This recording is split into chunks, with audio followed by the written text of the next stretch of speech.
Hello everyone, welcome to Vivaro academy.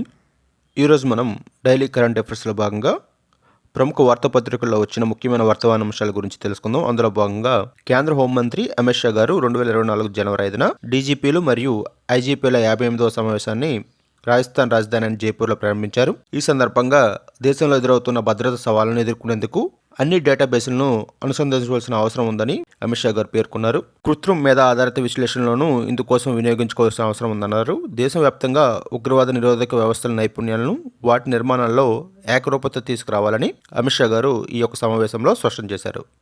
ఓకేనా, next one.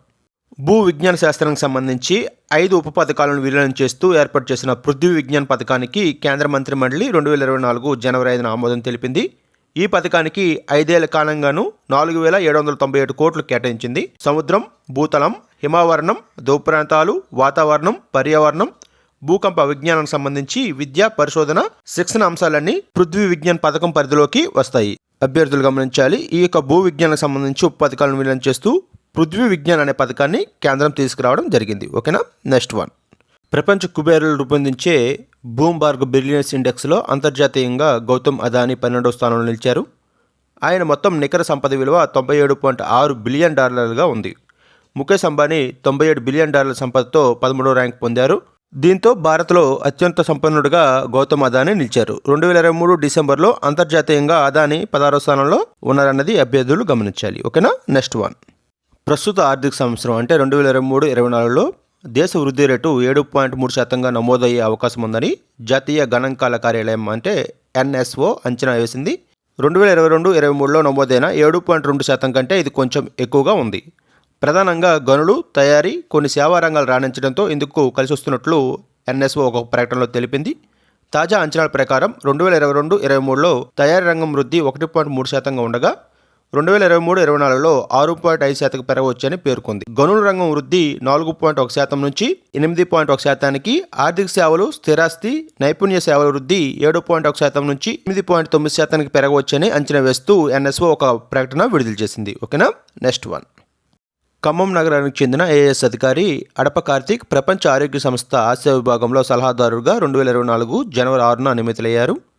ఈయన 2007లో IAS టాపర్గా నిలిచారు. ప్రస్తుతం పంజాబ్ ప్రభుత్వంలో ఆరోగ్య శాఖ ప్రధాన కార్యదర్శి హోదాలో విధులు నిర్వహిస్తున్నారు. ఢిల్లీలోని సౌత్ బ్లాక్లో ఉన్న ప్రపంచ ఆరోగ్య సంస్థ ప్రాంతీయ కార్యాలయంలో సలహాదారుగా ఆయనకు 2 ఏళ్ల పాటు ఈ యొక్క బాధ్యతలు నిర్వహించనున్నారు. ఇది మనకి చాలా ఇంపార్టెంట్ కరెంట్ అఫైర్స్, ఎందుకంటే మన తెలుగు వ్యక్తి కనుక. ఓకేనా, నెక్స్ట్ వన్. ICC ప్రపంచ టెస్ట్ ఛాంపియన్షిప్ పట్టికలో ఆస్ట్రేలియా అగ్రస్థానంలో నిలిచింది. ఇటీవల ర్యాంకింగ్స్లో నెంబర్ 1 ర్యాంకు దక్కించుకున్న ఆస్ట్రేలియా జట్టు భారత్ను వెనకనెట్టి పాయింట్ల పట్టికలో ముందంజ వేసింది. ప్రస్తుతం ఆస్ట్రేలియా జట్టు పాయింట్ల శాతం 56.25 కాగా భారత్ 54.15% పాయింట్లతో 2వ స్థానంలో నిలిచింది. WTCలో భాగంగా ఆస్ట్రేలియా ఇప్పటికే 8 టెస్టులు ఆడగా భారత్ 4 టెస్టులు మాత్రమే ఆడింది. అంటే నెంబర్ 1గా ఆస్ట్రేలియా ఉంది, నెంబర్ 2గా భారత్ నిలిచింది. ఓకేనా, నెక్స్ట్ వన్. కార్గిల్ పర్వతాల్లో ఎయిర్ స్ట్రిప్స్పై తొలిసారిగా భారీ రవాణా విమానం C-130Jను భారత వాయుసేన రాత్రి వేళలో సురక్షితంగా దించింది. ఈ విషయాన్ని IAF ఒక ప్రకటనలో వెల్లడించింది. గరుడ్ కమాండోల శిక్షణలో భాగంగా ఈ విన్యాసం చేసినట్లు IAF పేర్కొంది. ఒక రవాణా విమానం ఇలా కార్గిల్ కొండల్లో రాత్రి వేళ ల్యాండ్ చేయడం అనేది ఇదే తొలిసారి. ఈ యొక్క కార్గిల్ ఎయిర్ స్ట్రిప్ అనేది సముద్ర మట్టానికి దాదాపు 10,500 అడుగుల ఎత్తులో ఉంది. ఓకేనా. బంగ్లాదేశ్ ప్రధానమంత్రిగా షేక్ హసీనా వరుసగా 4వసారి, మొత్తంగా 5వసారి అధికారం చేపట్టడం దాదాపుగా ఖరారైంది. ఆదివారం జరిగిన సార్వత్రిక ఎన్నికల్లో హసీనా నేతృత్వంలోని అధికార అవామీ లీగ్ 2/3 మెజార్టీ సాధించింది. మొత్తం 300 సీట్లకు గాను 299 స్థానాలకు ఎన్నికలు జరగగా ఆదివారం అర్ధరాత్రి వరకు కొనసాగిన కౌంటింగ్లో అవామీ లీగ్ 200 స్థానాలు గెలుచుకున్నట్లు ఎన్నికల అధికారులు ఒక ప్రకటనలో తెలియజేయడం జరిగింది.